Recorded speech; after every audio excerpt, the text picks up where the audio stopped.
The anxieties of the daily life. That kind of takes in a lot, doesn't it? Oh, the anxieties of our daily life. And we think of the particular things that come our way, the particular cards that are dealt to us, things that we don't control. And you stand at the beginning of this season of Advent and think, what am I to do with that? My last year in Michigan, before I came to Toledo, I was actually doing a series of talks when I was in the Philippines that August, and somewhere in the middle of that trip, I didn't at the time know this. In fact, I didn't know it for 3 months, but I hemorrhaged a vocal cord. And some people, ooh, yeah, but it doesn't really hurt, and you really don't get it until they put this lovely scope right down your nose and to look at your vocal cords to see it. The only thing I knew was I had lost the ability to inflect, like right now. And I had a bit of a sore throat, but it's one of those things you start to talk about it, you go back to those, it's like when someone says lice and you start scratching your head. But what struck me about that whole experience was, there was the frustration of initially being diagnosed with acid reflux. I was diagnosed with H. pylori. I was diagnosed with all kinds of things, all of which were wrong, and nothing was getting better. And so I finally went to the Vocal Health Center at U of M, and so you have a otolaryngologist and a speech pathologist and a voice therapist who were all also professors of music, which was so cool because they understood I'd never thought of myself this way. They're like, well, look, you're a vocal professional. I said, really, I didn't think of that way. Well, you use your voice to earn money, therefore you're a vocal professional. If you're a teacher, if you're a nurse, it doesn't matter. If you're using your voice as part of your income, then you're a vocal professional. And the speech pathologist said to me, because they're like, here's what you need to do. Well, first thing, the otolaryngologist said, look, I could try to shave that little hemorrhage off. And he goes, it could go well, and it could not. I don't know. And I said, well, aren't you that confident in your abilities? And he said, some of the greatest in the world butchered Julie Andrews, right? If you remember, her voice was trashed for like 10 years. So I said, okay. I said, so I always say this to a doctor, maybe you do too. If this was yours, what would you do with it? He goes, I would just do vocal therapy. I think I can get you to like 95% of your voice if you do that. Okay, fine. So I moved to the speech pathologist and the voice therapist. How do we do this? And the speech path, I love it. My mom's a speech path. And she goes, stop right there.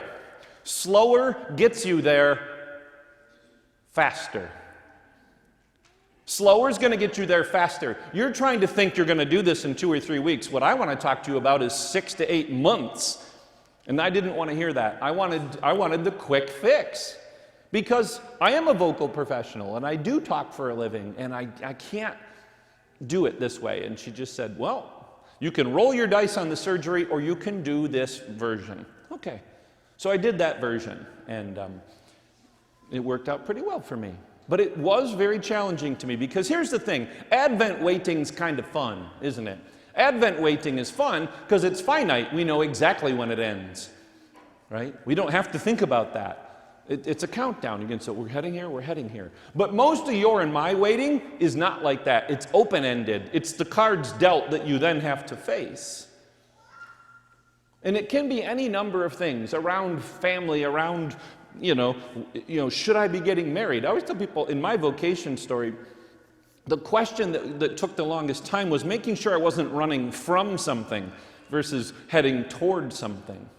Right, so sometimes in that waiting, like, what am I supposed to be doing in my life? And how long do you wait on like your what you have your heart set on? How long do you wait for that before you go, maybe that's not what I'm supposed to do? Right? These are the realities of waiting, juxtaposed against Advent, which is asking us just to be chaste, if you will. That word, of course, generally in church settings only refers to sex or sexuality, when in reality it's about this purity of intention. And so in Advent, we're going to take these weeks and just be pure in our intention and wait and see what God has in store for us. But just like I said to the little ones, we're waiting on Jesus and God is waiting on us. It is a two-way street in this moment. And when we hold the tension of waiting, because it isn't pleasant, especially the open-ended stuff. It's one thing to say, you took a medical test, I'll have the results next Thursday. Again, right? There's a finite amount of waiting. But if someone says to you, I don't know, or you're just waiting to find out, that's different. One of my trips back from the Philippines, we were literally 1,000 feet off the ground. Like you could see the runway, and you're going to land, right? And all of a sudden, the plane pulls back up. And this is a 14-and-a-half-hour flight. You know, if you've been on a plane that long, you're done, right? Everyone's done. It stinks. There's no patience. Everyone's just done. And you're all pretending it's... Can you stop whistling through your nose? I just want to punch you in the face. God love you. So, but it's the countdown, right? It's finite. You have it right on your screen. We're about to land. No, we're not. He pulls up and away, and I immediately thought of, if you've seen the musical Come From Away, those planes on 9/11, and they sat on those planes, right, for well over a day. And that's I immediately went there and go, we were just so close to being off this plane. Now, the story ends well. We ended up going to Grand Rapids, and we sat on their runway for like an hour. That's it.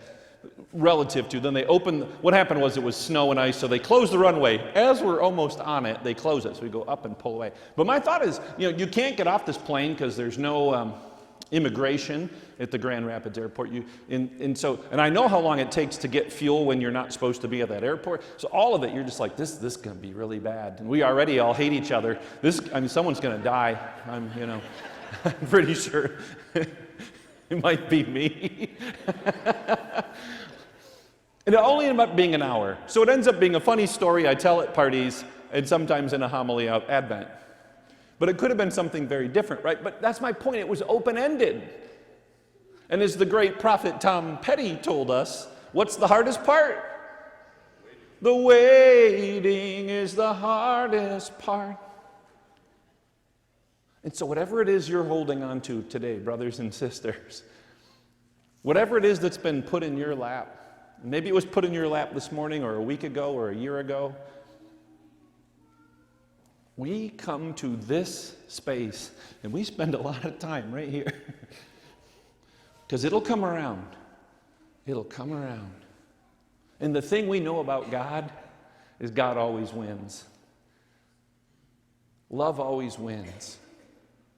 And even as we consider this journey of his birth and we know where it heads for him to the cross, it doesn't end there. Oh, but the waiting is the hardest part. That when he died on Good Friday and all the disciples, they go to the four winds. What is this? We don't know. And they wait. And they come to see something more glorious than they ever could have imagined. And so as we begin this journey, very symbolic, that we just say, well, let me wait for the Lord, and we realize the Lord's waiting for us. And even as we do that, he's not waiting for us. Yet today, he's going to offer us his real presence to be put at our molecular level. He's not waiting. He's asking us to do both and. Wait and don't wait.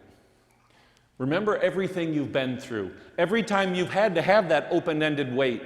Maybe it was a medical test that told you what you didn't want to hear. Maybe it was something that left you in that open-ended space of, I don't know. And here you are, and here I am. We've all come through that. And so we step forward with a little bit more faith and a little bit more confidence because of all the things we've been through. Just as the story of Jesus, born in a manger, and all of his life coming to the crucifixion and offering us this Eucharist, is his gift to us. And we taste his waiting. We taste his suffering. We taste his resurrection and ascension. So that whatever else is going on in our lives, we will know with every fiber of our being, with every sense that we have, that love wins, that God wins, that we win when we step into that light and we let his love shower over us. May God be praised.